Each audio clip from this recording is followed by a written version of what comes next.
Dear colleagues, another portion of fakes that Russian media produces will talk about with Margot Gontar, Stop Fake Org editor. Will see their issue and then the news bulletin, and then she will answer your questions.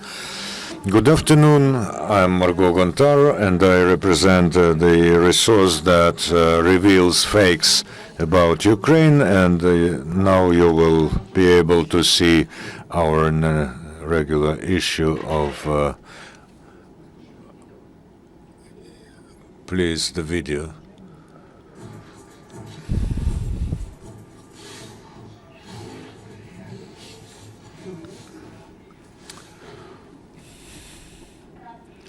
Hello, you're watching Stop Fake News. This is the revelation about untrue news about Ukraine. Alina Suvanyaka and Margot Gontar are in the studio. You will know about whether Russian humanitarian convoy entered the territory of Ukraine, legally. You'll see the incident with the Proton missile and how it was named the Ukrainian missile, starting from the 22nd of August. The Russian authorities say that the Ukrainian authorities allowed the humanitarian convoy to enter Ukrainian territory. Churkin said that on the 12th of August, Russia got an official note from the Ministry of Foreign Affairs of Ukraine, and with Ukraine's consent about humanitarian convoy. And after this, the convoy started to move into Ukraine, but the agreement was like this. First of all, the lorries had to be inspected by Ukrainian representatives, and the representatives of the Red Cross had to go with the convoy. Russian Foreign Minister Lavrov says that they took into account all the requirements of the Ukrainian authorities, including the route offered from Kiev, suggested from Kiev, in spite of the fact that this was a longer distance. We agreed that our trucks carry Ukrainian number plates, and we also agreed to take on board not only representatives of OSCE and Red Cross, but Ukrainian representatives as well. But in practice, Russia has violated all the three conditions, and on the 13th of August, they changed the route and went from Kharkiv region border to Izvarino in Donetsk region because it is being controlled by the militants. Ukrainians were able to inspect only 34 of the lorries, and no Ukrainian representatives were accompanying the convoy, as well as the Red Cross did not accompany. So the convoy entered the Ukrainian territory illegally. A number of Ukrainian and Russian media disseminated the information about the shelling of the city of Makiyivka using fake video. Two Ukrainian channels said that Makiyivka was shelled by the militants. And first it was the TV channel Ukraina, and then Inter. But this video can be seen on the Russian channel Zvezda, which belongs to the Russian Ministry of Defense. They said that the Ukrainian forces fired at Makiyivka by the Tochka U battery, and they blamed this at Ukrainian military. In reality, the video they showed was the incident with Proton M, missile carrier, and this is the original of the video used by all the channels we mentioned.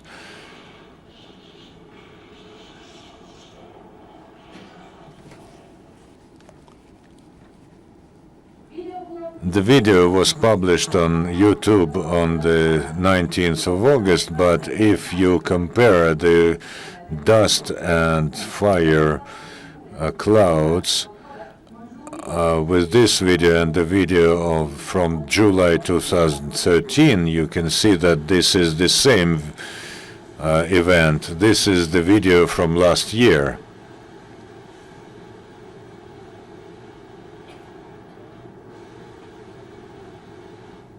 The fall of Proton-M. Here is the comparison of the screenshots.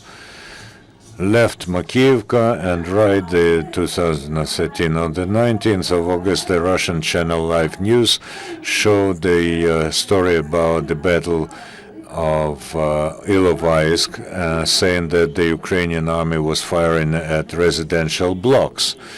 Of course, the Ukrainian television does not show the destruction of residential blocks, but you can see that Ukrainians do not show how they fire at residential blocks. But in reality, this is the screenshots.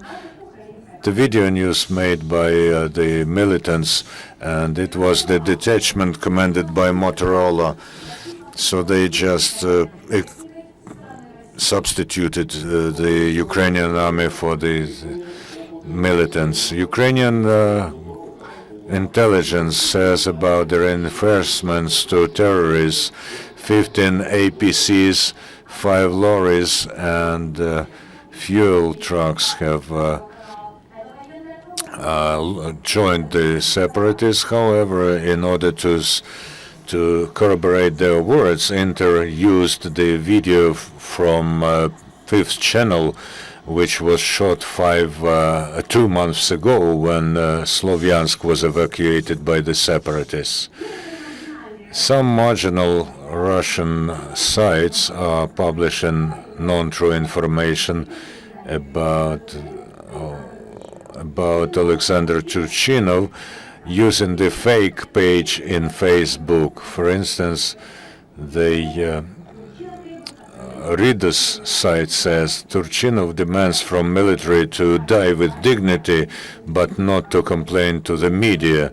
They say that Turchinov was writing, the soldiers, it's enough of complaining. However, this page has no relation to Mr. Turchinov. It is absolutely different. There are 93,000 subscribers. There's official information about the master of the page and almost 400 photos. On the 20th of August, the biggest Russian service that translates foreign news published the Chinese article from INOSMI, the limit of the patience of Putin, and it says about Poroshenko that he stopped the transit of Russian gas through Ukrainian territory, but this is overt lies. According to Yuri Prodan, the Minister of Energy Resources, there are, on the contrary, foundations to believe that Russia will soon stop transportation of gas to Europe. On the 16th of July, Russia has stopped its delivery of gas to Ukraine. So this was the 23rd issue of Stop Fake News.